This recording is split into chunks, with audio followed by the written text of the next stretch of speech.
നമസ്കാരം. എല്ലാ പ്രേക്ഷകർക്കും ലോകം പോയ വാരത്തിന്റെ ഈ അധ്യായത്തിലേക്ക് സ്വാഗതം. ലോകം വ്യാപാര യുദ്ധഭീതിയിൽ. US പ്രസിഡന്റ് ഡൊണാൾഡ് ട്രംപ് തുടങ്ങിവച്ച വ്യാപാര യുദ്ധം മറ്റു രാജ്യങ്ങൾക്കിടയിലും വ്യാപിക്കുന്നു. കാനഡ, മെക്സിക്കോ തുടങ്ങിയ രാജ്യങ്ങളിൽ നിന്നുള്ള കാർഷിക ഭക്ഷ്യോൽപ്പന്നങ്ങൾക്ക് ചൈന പകരച്ചുങ്കം ചുമത്തിയതോടെ വ്യാപാര യുദ്ധം മറ്റു രാജ്യങ്ങളിലേക്കും പടരുമെന്ന ആശങ്ക ശക്തമായി. കാനഡയും മെക്സിക്കോയും ചുമത്തിയ തീരുവയ്ക്ക് പകരമായാണ് ചൈനയുടെ നീക്കം. 25% തീരുവയ്ക്കു പുറമെ കാനഡയിൽ നിന്നുള്ള പാൽ ഉൽപ്പന്നങ്ങൾക്ക് 250% താരിഫ് ചുമത്തുമെന്ന ഭീഷണിയുമായി വീണ്ടും ഡൊണാൾഡ് ട്രംപ്. ട്രംപിന്റെ നടപടികൾ കാരണം സഖ്യരാഷ്ട്രങ്ങൾ അകന്നുപോകുകയാണെന്നും തീരുവ യുദ്ധം രാജ്യത്തിന്റെ സാമ്പത്തിക വളർച്ച മുരടിപ്പിക്കുമെന്നും ഡെമോക്രാറ്റുകൾ ആരോപിച്ചു. അമേരിക്കയുടെ ഏതു തരത്തിലുമുള്ള യുദ്ധവും നേരിടാൻ തയ്യാറെന്ന് ചൈന. US ചരിത്രത്തിലെ ഏറ്റവും വിജയകരമായ പ്രസിഡന്റാണ് ഇപ്പോൾ രാജ്യം ഭരിക്കുന്നതെന്ന് ഡൊണാൾഡ് ട്രംപ്. അമേരിക്കയുടെ ആത്മാവ് തിരിച്ചുവന്നു, അഭിമാനം തിരിച്ചുവന്നു, ആത്മവിശ്വാസം തിരിച്ചുവന്നു. രണ്ടാമതും പ്രസിഡന്റായി തിരഞ്ഞെടുത്തതിനു ശേഷം ആദ്യമായി US കോൺഗ്രസിന്റെ സംയുക്ത സമ്മേളനത്തെ അഭിസംബോധന ചെയ്ത ഡൊണാൾഡ് ട്രംപിന്റെ തുടക്കം ഇങ്ങനെയായിരുന്നു. സൗകര്യം കിട്ടുമ്പോഴൊക്കെ ആത്മപ്രശംസയ്ക്ക് ഒട്ടും കുറവ് വരുത്താത്ത ട്രംപ് സംയുക്ത സമ്മേളനത്തിലും അത് ആവർത്തിച്ചു. ഒപ്പം അമേരിക്കയുടെ താൽപര്യങ്ങൾക്കും അമിത പ്രാധാന്യം നൽകി. അമേരിക്കയുടെ സ്വപ്നങ്ങൾ തടയാൻ ആർക്കുമാകില്ല. മുൻ സർക്കാരുകൾ 4 വർഷം കൊണ്ടോ 8 വർഷം കൊണ്ടോ ചെയ്തതിനേക്കാൾ കൂടുതൽ 43 ദിവസം കൊണ്ട് നമ്മൾ ചെയ്തു. നമ്മൾ തുടങ്ങിയിട്ടേ ഉള്ളൂ, ഡൊണാൾഡ് ട്രംപ് പ്രതിപക്ഷമായ ഡെമോക്രാറ്റുകളെ നോക്കി പറഞ്ഞു. US ചരിത്രത്തിലെ ഏറ്റവും വിജയകരമായ പ്രസിഡന്റാണ് ഇപ്പോൾ രാജ്യം ഭരിക്കുന്നത്. എനിക്ക് ശേഷം 2ാം സ്ഥാനമേ ജോർജ് വാഷിംഗ്ടൺ ഉള്ളൂ. അമേരിക്കയുടെ ചരിത്രത്തിലെ ഏറ്റവും മോശം പ്രസിഡന്റ് ജോ ബൈഡനാണ്. ട്രംപ് ആത്മപ്രശംസയിൽ കത്തിക്കയറുമ്പോൾ ഡെമോക്രാറ്റുകൾ ഇത് നുണയാണ് എന്നെഴുതിയ പോസ്റ്ററുകൾ സഭയിൽ ഉയർത്തി. ട്രംപിന്റെ പ്രസംഗത്തിലുടനീളം ഡെമോക്രാറ്റിക് അംഗങ്ങൾ പ്രതിഷേധിച്ചു. US കോൺഗ്രസിൽ ഒരു പ്രസിഡന്റിന്റെ ഏറ്റവും ദൈർഘ്യമേറിയ പ്രസംഗമായിരുന്നു ട്രംപിന്റേത്. 1 മണിക്കൂർ 40 മിനിറ്റ് നീണ്ട പ്രസംഗത്തിൽ അദ്ദേഹത്തിന് എണ്ണിപ്പറയാൻ ഏറെ ഉണ്ടായിരുന്നു. കോൺഗ്രസിന്റെ സംയുക്ത സമ്മേളനത്തിൽ പ്രസിഡന്റ് ഡൊണാൾഡ് ട്രംപിന്റെ പ്രസംഗത്തിൽ ലോകം ആശങ്കയോടെ കേട്ടത് അദ്ദേഹത്തിന്റെ ഇറക്കുമതി തീരുവ പ്രഖ്യാപനമാണ്. മറ്റു രാജ്യങ്ങളോട് ട്രംപ് പറഞ്ഞു, നിങ്ങളുടെ ഉൽപ്പന്നം അമേരിക്കയിൽ നിർമ്മിച്ചില്ലെങ്കിൽ തീരുവ ചുമത്തും. ചില രാജ്യങ്ങൾ US ചുമത്തുന്ന തീരുവ വളരെ വലുതാണ്. ഇനി അവർക്കെതിരെ തിരിച്ചും തീരുവ ചുമത്തും. ഏപ്രിൽ 2 മുതൽ പകരത്തിനു പകരം തീരുവ തുടങ്ങും. ആയിരക്കണക്കിന് അമേരിക്കക്കാരുടെ ജീവനെടുത്ത ഫെന്റനൈൽ ലഹരിമരുന്ന് മെക്സിക്കോ, കാനഡ എന്നീ രാജ്യങ്ങളിൽ നിന്നാണ് വരുന്നത്. ഫെന്റനൈലിന്റെ ഉറവിടം ചൈനയാണ്. അതുകൊണ്ട് ഈ രാജ്യങ്ങൾക്ക് നൽകിയിരുന്ന ഇളവുകൾ നിർത്തുകയാണ്. ഇറക്കുമതി തീരുവയും പകരത്തിനു പകരം നികുതിയും തുടരുകയും വിപുലമാക്കുകയും ചെയ്യുമെന്നും ട്രംപ് പറഞ്ഞു. പതിറ്റാണ്ടുകളായി മറ്റു രാജ്യങ്ങൾ നമുക്കെതിരെ തീരുവ പ്രയോഗിക്കുകയാണ്. ഇനി നമ്മുടെ ഊഴമാണ്. European union, China, Brazil, India, Mexico, Canada തുടങ്ങി എണ്ണം പറയാനാവാത്ത രാജ്യങ്ങൾ നമ്മൾ ചുമത്തുന്നതിനേക്കാൾ വലിയ തീരുവ നമുക്കെതിരെ ചുമത്തുകയാണ്. വാഹനരംഗത്ത് ഇന്ത്യ നമ്മളെക്കാൾ 100% തീരുവയാണ് അധികമായി ചുമത്തുന്നത്. ഇതിന് തുല്യമായ തീരുവ നമ്മളും വൈകാതെ ചുമത്തും. US ഉൽപ്പന്നങ്ങൾക്ക് ചൈന ഇരട്ടിയും ദക്ഷിണ കൊറിയ 4 മടങ്ങും അധികമാണ് തീരുവ ചുമത്തുന്നത്. ദക്ഷിണ കൊറിയ പോലുള്ള രാജ്യങ്ങളെ നാം സൈനികമായി സഹായിക്കുന്നുണ്ട്. അവർ നമ്മുടെ സുഹൃത്ത് രാജ്യമാണ്. ശത്രുക്കളും സുഹൃത്തുക്കളും ഇങ്ങനെയാണ് ചെയ്യുന്നത്. ഇത് ഇനിയും അനുവദിച്ചുകൂടാ. ചൈനയുടെ വിപണിയിൽ US അനുവദിക്കുന്നില്ല. അങ്ങനെയെങ്കിൽ ചൈനയിൽ ഉൾപ്പെടെ നമ്മുടെ നിക്ഷേപം തിരിച്ചെടുക്കേണ്ടി വരും. എന്തു വില കൊടുത്തും താനത് ചെയ്യുമെന്നും ട്രംപ് പറഞ്ഞു. കഴിഞ്ഞ കുറേ കാലങ്ങളായി ഉയർന്ന ഇറക്കുമതി തീരുവകൾ ഏർപ്പെടുത്തി ചില രാജ്യങ്ങൾ US പിഴിഞ്ഞെടുക്കുകയായിരുന്നു. ഇതൊന്നും ജോ ബൈഡൻ സർക്കാർ ശ്രദ്ധിച്ചിരുന്നില്ല. താൻ ഭരണത്തിലുള്ളിടത്തോളം കാലം ഇനിയൊരു രാജ്യത്തെയും അനുവദിക്കില്ലെന്നും ട്രംപ് പറഞ്ഞു. ട്രംപ് അധികാരമേറ്റതിനു പിന്നാലെ കാനഡയ്ക്കും മെക്സിക്കോയ്ക്കുമെതിരെ 25% അധിക തീരുവ പ്രഖ്യാപിച്ചിരുന്നു. കാനഡയിൽ നിന്നുള്ള 62% വസ്തുക്കളുടെ ഇറക്കുമതിക്കും അധിക ചുങ്കം ബാധിക്കുമെന്നിരിക്കെ 21 ദിവസത്തിനുള്ളിൽ അമേരിക്കൻ ഉൽപ്പന്നങ്ങൾക്ക് $100 ബില്യൺ തീരുവകൾ ചുമത്തുമെന്നാണ് കനേഡിയൻ പ്രധാനമന്ത്രി ജസ്റ്റിൻ ട്രൂഡോയുടെ പ്രഖ്യാപനം. US ചൈനീസ് ഇറക്കുമതിക്ക് 2 തവണയായി 20% താരിഫാണ് ചുമത്തിയത്. മറുപടിയായി ചൈന ചില US ഉൽപ്പന്നങ്ങൾക്ക് 15% തീരുവ ചുമത്തി. US-ൽ നിന്നും ഇറക്കുമതി ചെയ്യുന്ന കോഴിയിറച്ചി, ഗോതമ്പ്, ചോളം, കോട്ടൺ, പഴം, ഇറച്ചി എന്നിവയ്ക്ക് ചൈന 15% അധിക തീരുവ ചുമത്തി. അമേരിക്കയ്ക്ക് യുദ്ധമാണ് വേണ്ടതെങ്കിൽ അത് തീരുവ യുദ്ധമാണെങ്കിലും വ്യാപാര യുദ്ധമാണെങ്കിലും മറ്റേത് യുദ്ധമാണെങ്കിലും അവസാനം വരെ പോരാടാൻ തയ്യാറാണെന്നായിരുന്നു ചൈനീസ് വാണിജ്യ മന്ത്രാലയത്തിന്റെ പ്രതികരണം. തങ്ങളുടെ ഉൽപ്പന്നങ്ങൾക്ക് കൂടുതൽ തീരുവ ചുമത്തിയതിനെതിരെ നിയമ നടപടികളും ചൈന ആരംഭിച്ചു. US-നെതിരെ ലോക വ്യാപാര സംഘടനയിൽ ചൈന പരാതി നൽകി. US-നെതിരെ കാനഡയും നേരത്തെ പരാതി നൽകിയിരുന്നു. അമേരിക്കയുടെ ഏകപക്ഷീയമായ നികുതി നടപടികൾ ലോക വ്യാപാര സംഘടനയുടെ നിയമങ്ങൾ ലംഘിക്കുന്നുവെന്നും ചൈന US സാമ്പത്തിക വ്യാപാര ബന്ധത്തിന്റെ അടിത്തറ ഇളക്കുന്നതുമാണെന്നായിരുന്നു ബീജിംഗ് വാണിജ്യ മന്ത്രാലയത്തിന്റെ പ്രതികരണം. ചൈനയിലേക്ക് ഫെന്റനൈൽ ഉൾപ്പെടെയുള്ള മയക്കുമരുന്നുകൾ എത്തുന്നത് തടയാൻ ചൈന ശ്രമിക്കുന്നില്ലെന്ന അമേരിക്കൻ പ്രസിഡന്റ് ഡൊണാൾഡ് ട്രംപിന്റെ ആരോപണത്തിനും ചൈന മറുപടി നൽകി. ചൈനീസ് ഉൽപ്പന്നങ്ങൾക്ക് തീരുവ ഉയർത്താനുള്ള ബാലിശമായ കാരണമാണ് ഫെന്റനൈൽ. ഇത് US-ന്റെ ആഭ്യന്തര പ്രശ്നമാണ്.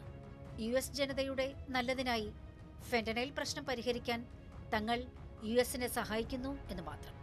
സമ്മർദ്ദം ചെലുത്തുന്നതും നിർബന്ധിക്കുന്നതും ഭീഷണിപ്പെടുത്തുന്നതും ചൈനയെ നേരിടാനുള്ള ശരിയായ മാർഗമല്ല.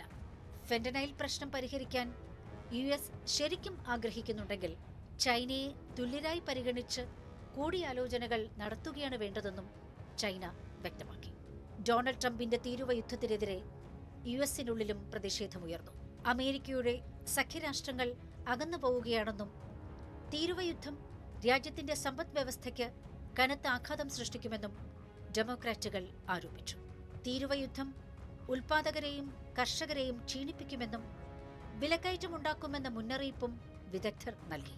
അതിനിടെ കാനഡയ്ക്കും മെക്സിക്കോയ്ക്കുമെതിരെ കഴിഞ്ഞയാഴ്ച പ്രാബല്യത്തിൽ വന്ന ഇറക്കുമതി ചുങ്കം ഏപ്രിൽ 2 വരെ നീട്ടിവെക്കാൻ US ഭരണകൂടം തീരുമാനിച്ചു. അധിക ചുങ്കം ഏർപ്പെടുത്തുന്നത് US-ന്റെ സാമ്പത്തിക വളർച്ച മുരടിപ്പിക്കുകയും പണപ്പെരുപ്പം വർദ്ധിപ്പിക്കുകയും ചെയ്യുമെന്ന മുന്നറിയിപ്പിനെ തുടർന്നാണ് തീരുമാനം. ട്രംപിന്റെ തീരുമാനത്തിന് മെക്സിക്കൻ പ്രസിഡന്റ് ക്ലോഡിയ ഷിൻബാം നന്ദി പറഞ്ഞെങ്കിലും ട്രംപിനുള്ള തിരിച്ചടി എന്തായിരിക്കുമെന്ന് മാർച്ച് 9 പ്രഖ്യാപിക്കുമെന്ന് അവർ പറഞ്ഞു. ഡൊണാൾഡ് ട്രംപിന്റെ തീരുവ യുദ്ധ പ്രഖ്യാപനം ലോക സമ്പദ് വ്യവസ്ഥയിൽ ഉണ്ടാക്കുന്ന പ്രത്യാഘാതങ്ങൾ എത്രത്തോളം ശക്തമായിരിക്കുമെന്ന ആശങ്കയിലാണ് സാമ്പത്തിക വിദഗ്ധർ. വൈറ്റ് ഹൗസിൽ നിന്ന് US പ്രസിഡന്റ് ഡൊണാൾഡ് ട്രംപും അദ്ദേഹത്തിന്റെ വൈസ് പ്രസിഡന്റ് JD വാൻസും കൂടി യുക്രൈൻ പ്രസിഡന്റ് വൊളോഡിമർ സെലൻസ്കിയെ അപമാനിച്ച് പുറത്താക്കിയത് ലോകം പെട്ടെന്നൊന്നും മറക്കില്ല. ഇത്രയേറെ അപമാനിതനായിട്ടും 4ാം നാൾ സെലൻസ്കിയിലുണ്ടായ മനംമാറ്റത്തിന് പിന്നിൽ നിലനിൽപ്പ് തന്നെയാണ് പ്രധാന കാരണം. അമേരിക്കയെ കൂടെ നിർത്താൻ ട്രംപ് ചോദിക്കുന്നതെന്തും നൽകാൻ തയ്യാറാണെന്ന അവസ്ഥയിലേക്ക് എത്തിയിരിക്കുന്നു യുക്രൈൻ പ്രസിഡന്റ്. US-മായി രമ്യതയിൽ പോകുന്നതാണ് ഉചിതമെന്ന യൂറോപ്യൻ യൂണിയന്റെ ഉപദേശം കൂടിയായപ്പോൾ ട്രംപിന് മുന്നിൽ മുട്ടുമടക്കുകയല്ലാതെ മറ്റൊരു പോംവഴിയും സെലൻസ്കിയുടെ മുന്നിലുണ്ടായിരുന്നില്ല. സമാധാന ചർച്ചകൾ നടക്കുന്നതിനിടെ യുക്രൈനിൽ ആക്രമണം ശക്തമാക്കി റഷ്യ. 25-ലേറെ പേർ മരിച്ചു. യുക്രൈനെ അപേക്ഷിച്ച് റഷ്യയുമായി ഇടപെടുന്നതാണ് എളുപ്പമെന്ന് Donald Trump. US president Donald ട്രംപുമായി ഏറ്റുമുട്ടാനില്ലെന്ന് Ukraine president Volodymyr Zelensky. White ഹൗസിൽ നിന്ന് നാണം കെടുത്തി പറഞ്ഞുവിട്ട ശേഷം 4ാം നാളിലാണ് സെലൻസ്കിയുടെ മനംമാറ്റം. ധാതു ഖനന കരാറിൽ ഒപ്പുവെക്കാൻ തയ്യാറെന്ന് സെലൻസ്കി രേഖാമൂലം അറിയിച്ചതോടെ ട്രംപ് വരച്ചുവരയിൽ യുക്രൈൻ എത്തുകയായിരുന്നു. വൈറ്റ് ഹൗസിൽ നിന്ന് ഇറക്കിവിട്ട ശേഷം സെലൻസ്കിയുടെ മുഖം രക്ഷിക്കാൻ ബ്രിട്ടീഷ് പ്രധാനമന്ത്രി കെയർ സ്റ്റാമർ നാറ്റോ സഖ്യത്തിലെ നേതാക്കളുടെ യോഗം വിളിച്ചെങ്കിലും അവിടെയും ആശ്വാസമാകുന്ന തീരുമാനം യുക്രൈനുണ്ടായില്ല. യൂറോപ്പിന്റെ സുരക്ഷ വിഷയമല്ലെന്ന് ട്രംപ് പ്രഖ്യാപിച്ച സാഹചര്യത്തിലും കൂടിയായിരുന്നു ലണ്ടൻ ഉച്ചകോടി.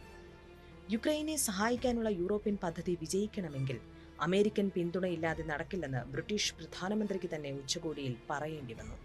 US-മായി രമ്യതയിൽ പോകണമെന്ന ഉപദേശമാണ് യൂറോപ്യൻ യൂണിയനും യുക്രൈന് നൽകിയത്. അമേരിക്ക സഹായം നിർത്തുകയാണെങ്കിൽ മെയ്-ജൂൺ മാസമാകുമ്പോഴേക്കും യുക്രൈന്റെ അവസ്ഥ കൂടുതൽ സങ്കീർണമാവുമെന്ന് യൂറോപ്യൻ സൈനിക വൃത്തങ്ങളും മുന്നറിയിപ്പ് നൽകിയിരുന്നു. റഷ്യൻ വ്യോമസേനയുടെ തുടർച്ചയായുള്ള ബോംബാക്രമണത്തെ പ്രതിരോധിക്കാൻ യുക്രൈന് വലിയ രീതിയിലാണ് അമേരിക്കയുടെ സൈനിക സഹായങ്ങൾ നൽകി വന്നിരുന്നത്. ഉച്ചകോടിയിലെ തീരുമാനങ്ങൾ US-ലെത്തി ഡൊണാൾഡ് ട്രംപിനെ അറിയിക്കുമെന്ന് ബ്രിട്ടീഷ് പ്രധാനമന്ത്രി കിയർ സ്റ്റാമറും ഫ്രഞ്ച് പ്രസിഡന്റ് ഇമാനുവൽ മാക്രോണും പറഞ്ഞതല്ലാതെ വ്യക്തമായ ഉറപ്പൊന്നും ഉച്ചകോടി വ്ളോഡിമിർ സെലൻസ്കിക്ക് നൽകിയില്ല. ഇതിനിടെ യുക്രൈനുള്ള എല്ലാ യുദ്ധസഹായവും നിർത്തലാക്കുകയാണെന്ന ഉത്തരവും ട്രംപ് പുറത്തിറക്കി. സാമ്പത്തികമായും അല്ലാതെയും വഴികളെല്ലാം അടഞ്ഞ യുക്രൈന് ലോകരാഷ്ട്രങ്ങളുടെ പിന്തുണയുണ്ടെങ്കിലേ ഇനി മുന്നോട്ട് പോകാനാകൂ എന്ന് നന്നായി അറിയാവുന്ന ട്രംപ് യുദ്ധസഹായം താൽക്കാലികമായി നിർത്തുക വഴി അവരെ സമ്മർദ്ദം ചെലുത്തി തങ്ങളുടെ വരുതിയിലാക്കുകയെന്ന തന്ത്രമാണ് കാണിച്ചത്. യൂറോപ്യൻ യൂണിയൻ സഖ്യരാജ്യങ്ങൾ സെലൻസ്കിക്ക് സമ്പൂർണ്ണ പിന്തുണ പ്രഖ്യാപിച്ച് രംഗത്തെത്തിയെങ്കിലും അതുകൊണ്ട് മാത്രം പിടിച്ചു നിൽക്കാനാവില്ല. യുദ്ധം തുടങ്ങിയ ശേഷം ഏറ്റവും കൂടുതൽ യുദ്ധസഹായം നൽകുന്ന രാജ്യമെന്ന നിലയിൽ അമേരിക്ക സഹായം നിർത്തിയാൽ അത് വലിയ രീതിയിലാണ് യുക്രൈനെ ബാധിക്കുക. ഇതോടെ ട്രംപിന്റെ സമ്മർദ്ദത്തിന് വഴങ്ങുകയല്ലാതെ മറ്റു മാർഗങ്ങളൊന്നുമില്ലായിരുന്നു വ്ളോഡിമിർ സെലൻസ്കിയുടെ മുന്നിൽ. യുദ്ധം നീളുമെന്ന് ലണ്ടൻ ഉച്ചകോടിക്കിടെ സെലൻസ്കി പറഞ്ഞതും ട്രംപിനെ ചൊടിപ്പിച്ചു. അമേരിക്കൻ പിന്തുണയുള്ള കാലത്തോളം യുദ്ധം അവസാനിപ്പിക്കേണ്ട എന്നാണോ സെലൻസ്കി ആഗ്രഹിക്കുന്നതെന്നായിരുന്നു ട്രംപിന്റെ അമർഷത്തോടെയുള്ള ചോദ്യം.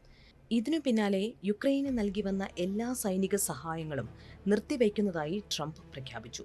കാര്യങ്ങൾ കൈവിട്ടു പോകുമെന്ന് തിരിച്ചറിഞ്ഞതോടെയാണ് ക്ഷമാപണ സ്വരത്തിൽ സെലൻസ്കി എക്സിൽ കുറിപ്പിട്ടത്. ട്രംപുമായുള്ള പ്രശ്നങ്ങൾ പരിഹരിക്കുവാനും സമാധാനം സ്ഥാപിക്കുവാനും അദ്ദേഹത്തിന്റെ ശക്തമായ നേതൃത്വത്തിന് കീഴിൽ പ്രവർത്തിക്കുവാനും തയ്യാറാണെന്ന് വ്യക്തമാക്കിയായിരുന്നു സെലൻസ്കിയുടെ കുറിപ്പ്. ശക്തന്റെ മുന്നിലെ കീഴടങ്ങലായിട്ടാണ് അതിനെ നിരീക്ഷകർ വിലയിരുത്തുന്നത്. യുക്രൈന്റെ പ്രകൃതി വിഭവങ്ങളും ധാതുക്കളും യുഎസിന് നൽകുന്ന കരാർ ഒപ്പിടാനും തയ്യാറാണെന്ന് സെലൻസ്കി സമ്മതിച്ചു. വൈറ്റ് ഹൌസിൽ ട്രംപുമായുള്ള ഉടക്ക് ഖേദകരമായി പോയെന്നും യുഎസ് ബന്ധത്തിലെ വിള്ളലുകൾ പരിഹരിക്കുവാൻ സന്നദ്ധമാണെന്നും യുക്രൈൻ പ്രസിഡന്റ് സമൂഹ മാധ്യമത്തിൽ എഴുതിയ കുറിപ്പിൽ വ്യക്തമാക്കിയിരുന്നു. പ്രതിരോധത്തിന് ഇക്കാലം അത്രയും യുക്രൈനൊപ്പം നിന്ന അമേരിക്കയെ എന്നും ഓർമ്മിക്കുമെന്നും ട്രംപിന്റെ ശക്തമായ നേതൃത്വത്തിലൂടെ സമാധാനം ഉറപ്പാക്കുവാനുള്ള എല്ലാ ശ്രമങ്ങൾക്കും കൂടെ നിൽക്കുമെന്നും സെലൻസ്കി വ്യക്തമാക്കിയിട്ടുണ്ട്. മാത്രമല്ല, വൈറ്റ് ഹൌസിൽ നടന്ന ചർച്ച ഉചിതമായ രീതിയിൽ മുന്നോട്ട് പോവാത്തതിൽ സങ്കടമുണ്ട്. സമാധാനം ആരെക്കാളും ആഗ്രഹിക്കുന്നത് യുക്രൈൻ ജനതയാണെന്നും സെലൻസ്കി പറഞ്ഞു. എന്നാൽ യുക്രൈൻ ജനതയുടെ സുരക്ഷയില്ലാതെയുള്ള വെടിനിർത്തൽ കരാറുമായി തനിക്കോ തന്റെ ടീമിനോ മുന്നോട്ട് പോകാനാവില്ല. കാരണം റഷ്യ വാക്ക് പാലിക്കില്ലെന്ന് തനിക്ക് നന്നായി അറിയാമെന്നും സെലൻസ്കി പറഞ്ഞു. ഇതിനു പിന്നാലെ റഷ്യയുമായി ഒത്തുതീർപ്പ് ചർച്ചയ്ക്ക് സന്നദ്ധത പ്രകടിപ്പിച്ച് സെലൻസ്കി തനിക്ക് കത്തെഴുതിയതായി ട്രംപും അറിയിച്ചു.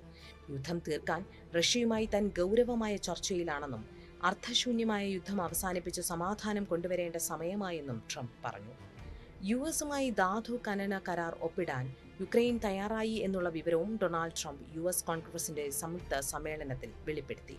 ഡൊണാൾഡ് ട്രംപ് പ്രസിഡന്റായി എത്തുന്നതിന് മുൻപ് വരെയുള്ള റഷ്യയുമായുള്ള യുദ്ധത്തിൽ യുക്രൈനെ സാമ്പത്തികമായും സൈനികമായും ഏറ്റവും ശക്തമായി പിന്തുണച്ച രാജ്യമായിരുന്നു അമേരിക്ക.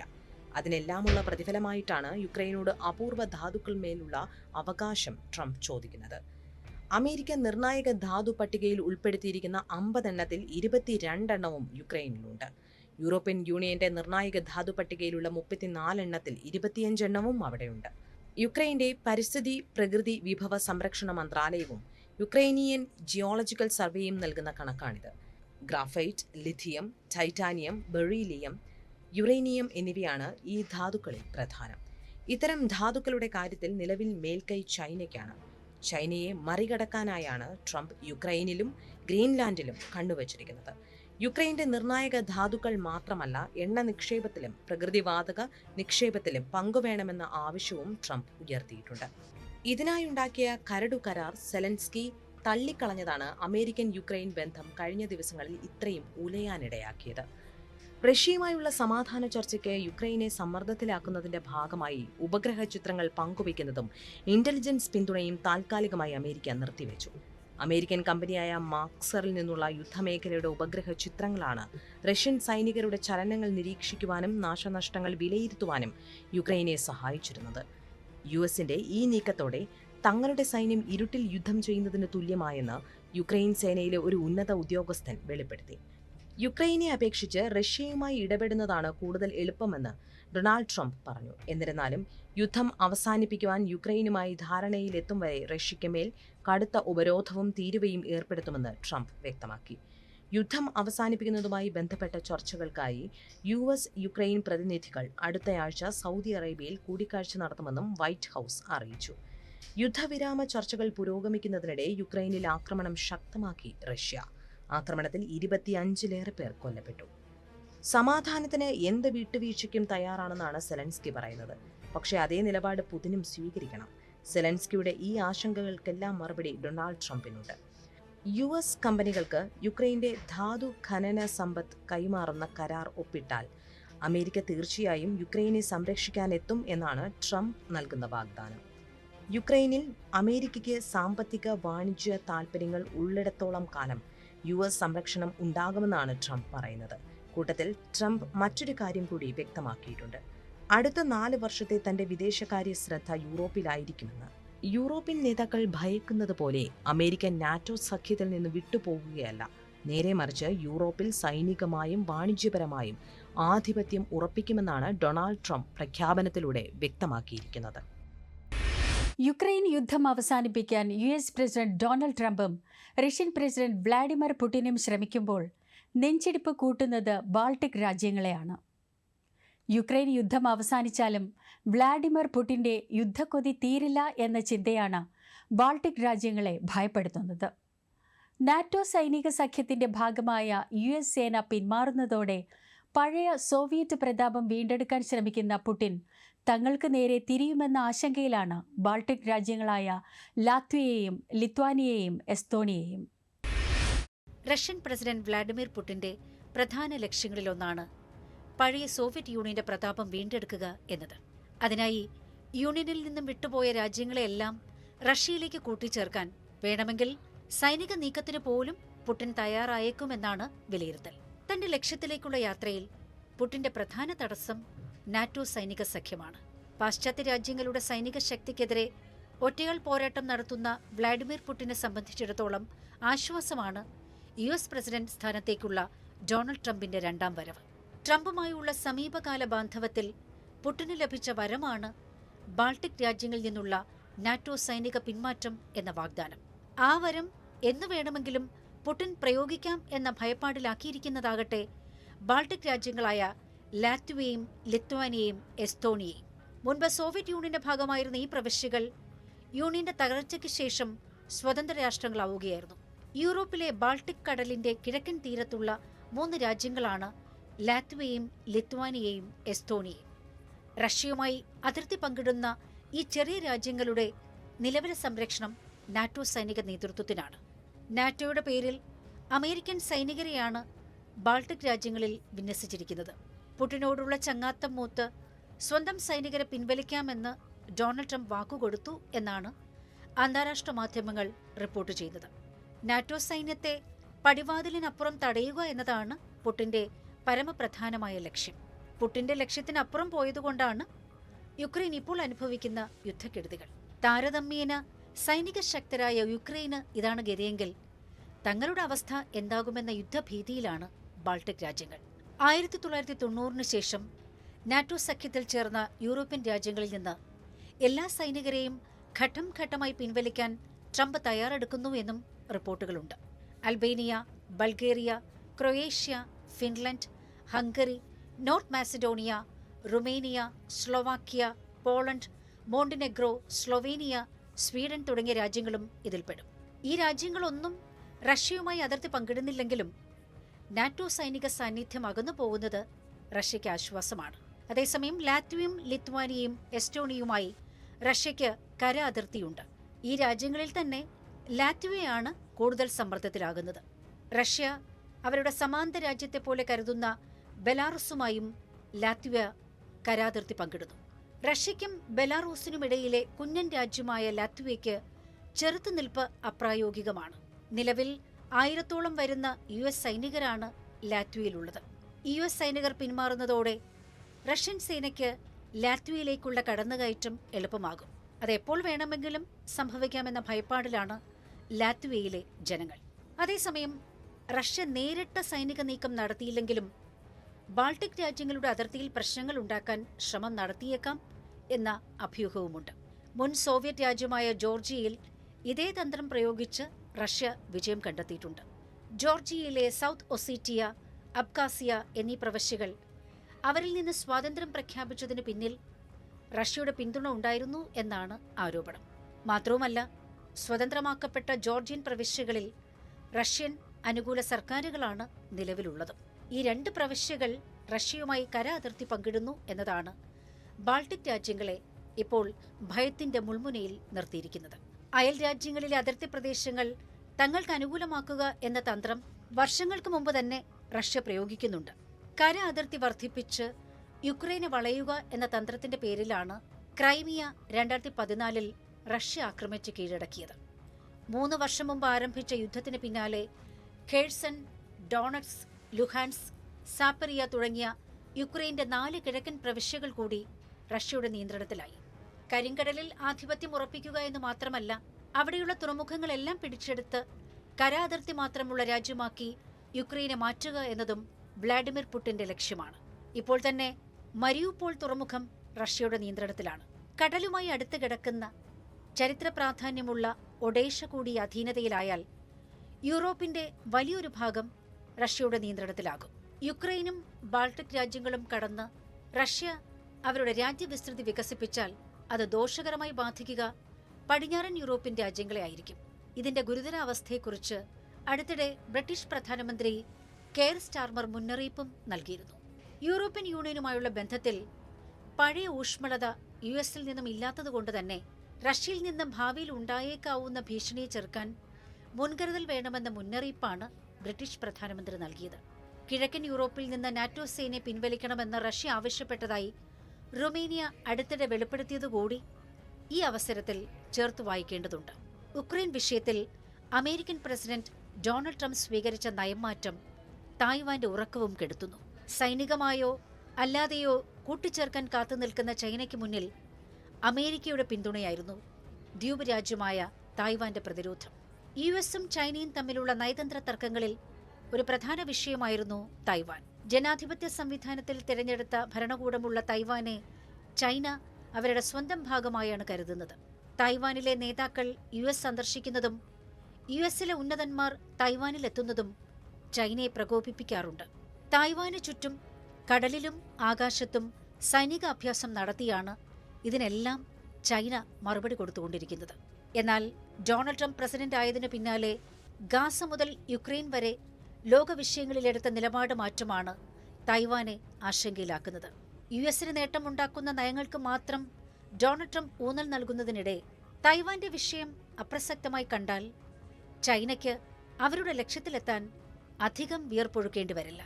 അതേസമയം തായ്വാന്റെ സ്വാതന്ത്ര്യത്തെ തങ്ങൾ പിന്തുണയ്ക്കുന്നില്ല എന്ന വാചകം യുഎസ് സ്റ്റേറ്റ് ഡിപ്പാർട്ട്മെന്റിന്റെ വെബ്സൈറ്റിൽ നിന്ന് കഴിഞ്ഞ മാസം നീക്കിയത് ആശ്വാസമാണെങ്കിലും ഡൊണാൾഡ് ട്രംപിനെ കണ്ണുമടച്ച് വിശ്വസിക്കാനാകുമോ എന്ന ആശങ്കയിലാണ് തായ്വാൻ ജനത.